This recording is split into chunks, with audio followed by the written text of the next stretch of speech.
When Nali was little, her grandmother would often warn her, "Don't go to the river after sunset. The water listens at night." But curiosity was the language Nali was born speaking.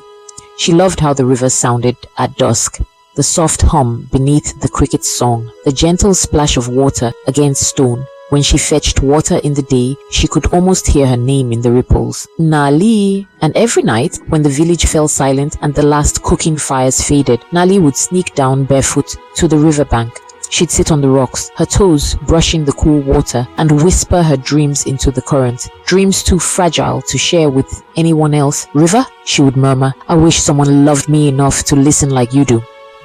And the river did. For years it listened in silence. Then one night, the silence answered back. At first Nali thought it was the wind, but when the voice came again, deep, calm, and familiar, she froze. "I have always listened." The moonlight spilled across the surface, and from the water rose a figure. Not man, not spirit, but something between. His skin shimmered like liquid silver, and his eyes were dark and endless as the riverbed. He smiled softly. "Don't be afraid. I am the river you have spoken to." Nali didn't scream. Instead, she felt something strange, a quiet recognition, like meeting a memory she didn't know she had. After that night, she couldn't stay away. When everyone else slept, she would return to the river. He would rise to meet her, and they would talk for hours. He told her things no mortal had ever heard: how fish hum when the moon is full, how lost songs drift beneath the stones, how rivers carry the dreams of those who cry beside them. Nali would laugh softly, her reflection trembling on his rippling skin. When she dipped her hand into the water, she could feel his warmth, the pulse of a being alive, yet made of water and love. Whenever she was near, the river flowed slower, calmer, as if the whole stream held its breath for her. But love, they say, never stays hidden for long.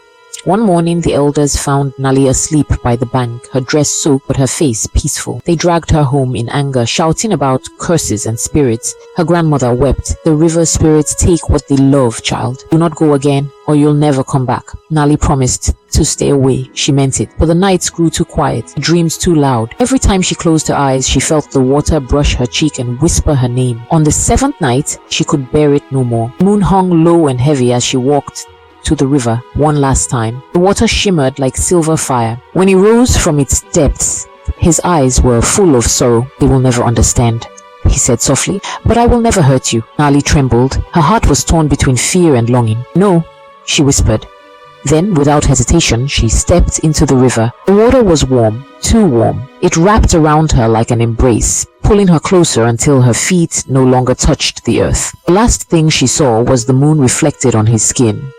And the last thing she heard was his voice saying, "Now, you'll never be alone again." Next morning, her headscarf was found drifting near the rocks. The villagers searched for days, but there was no trace of her. Only silence. Only one thing changed. The river stopped flooding. It ran soft and calm, as though its restlessness had been soothed. And on nights when the moon is full, the villagers say you can see two shadows moving across the surface, hand in hand, gliding beneath the silver light. The river and the girl who loved it.